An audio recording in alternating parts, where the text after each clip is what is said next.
You ever come across one of those books that people either swear by or they tell you to run away from? Well, today, we are diving deep into one of the most polarizing books out there for men's self-help, David Dita's The Way of the Superior Man. And this quote right here from a critic, it just perfectly captures the whole debate.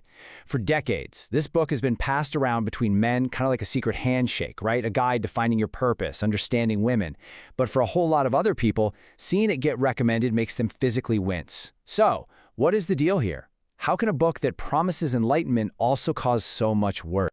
You see, for some, this book is a total lifeline, a map to get them out of confusion. For others, it's a dangerous trap that just locks in harmful stereotypes. So in this explainer, we're going to break it all down. The core ideas, the biggest criticisms, and how this spiritual guide for men ended up with what one source calls an almost cult-like following. Okay, so first things first, let's really try to get a handle on the appeal. Why has this book stayed so incredibly popular for so long, especially with younger guys? Well, the answer really boils down to one powerful word: certainty. I mean, think about it, right? Young men are often wrestling with these massive questions. What am I supposed to be doing with my life? What do women actually want? And these are not easy questions. So Data's writing is, well, it's seductive because it comes in and offers what feels like this clear, confident rulebook. It gives this huge sense of relief to guys who feel lost and are just desperate for a path to follow. So what exactly is this path that Data is offering? Well, it all hangs on this one central idea that is the foundation for his entire philosophy, and that is the concept of sexual polarity. Data's big argument is that sexual attraction is like a force of nature. Think of it like magnetism or even electricity. It flows between two opposite poles, the masculine and the feminine. And for any real passion, any real spark to exist, he says you need this energetic difference. If you don't have it, you're just buddies. And this is where it gets really interesting, how he defines these energies. The masculine, he says, is direct, it's unwavering, kind of like the banks of a river. Its main drive is all about mission and freedom. The feminine, on the other hand, is flowing. It's chaotic. It is the river itself. And its main drive is the search for love. So it's this really powerful opposition that Dita says creates that electricity in a relationship. So that's the theory. Sounds pretty compelling, right? Well, according to critics, this is exactly where the problems really start. And the first huge issue they point to isn't even with the ideas themselves. It's with the author, David Data, and his serious disconnection from his own community. Critics call him a baba in a bubble. He's known for being incredibly private. One person who attended a workshop remembers Data telling the group he'd only spoken to 3 people in 6 months. And here's the point of all that. When you put these big, potentially controversial ideas out into the world, but you refuse to engage with how people are actually using or, misusing them, you have no way of seeing the negative impact you might be having. And this just perfectly illustrates the kind of dynamic that can develop. This quote is from someone who went to one of his workshops. An assistant actually told the room that Data was so spiritually advanced that he had to breathe for them. Now, instead of empowering people, critics say this creates a really unhealthy dynamic of shame and dependency, a kind of spiritual gaslighting, where the followers are made to feel like they're just never good enough. Which leads us to the second, and you could argue the biggest, criticism of his work. It's what happens when these abstract ideas of masculine and feminine energy get applied out here in the real world. Very often, they just collapse into these rigid and sometimes pretty harmful gender stereotypes. Now, to be fair, Dita himself actually puts this disclaimer right in the introduction of the book.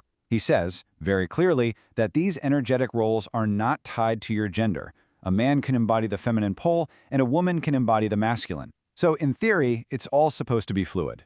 But, and this is a huge but, despite that one sentence in the intro, critics argue that the entire rest of the book, and maybe more importantly the community that built up around it, basically just assumes that men are masculine and women are feminine. And it's in that oversimplification that the real problems start to grow.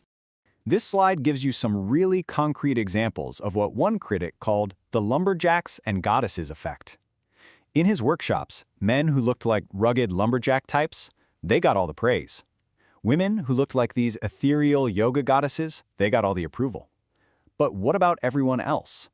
A woman in a pantsuit, or a guy who couldn't pull off a warrior face, they were treated like they were blocked and they needed special attention to fix them. Basically, if you didn't fit the mold, you were made to feel like you were broken. So, okay, if the author is disconnected and the main concepts can easily turn into stereotypes, is the whole thing useless? Should we just throw it out?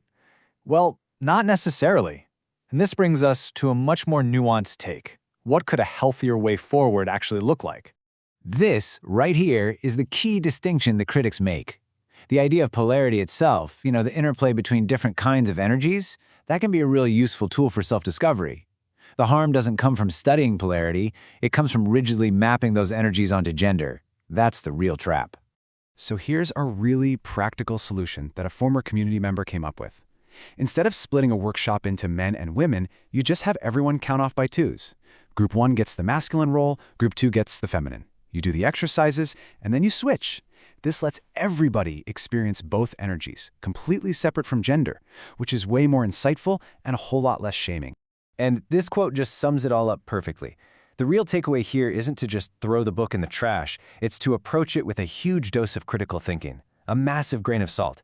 It's not a Bible. It's one tool among many, and it needs a lot of other learning, from feminism, psychology, from actually listening to people to balance out some of its more extreme ideas. And that all leaves us with this one final challenging question. The title of the book itself, The Way of the Superior Man, implies there is one single superior way to be a man. But what if that's the fundamental mistake? What if instead of trying to squeeze ourselves into some predefined box, the real journey is about discovering your own, totally unique way of being in the world? What if success looks completely different for every single one of us?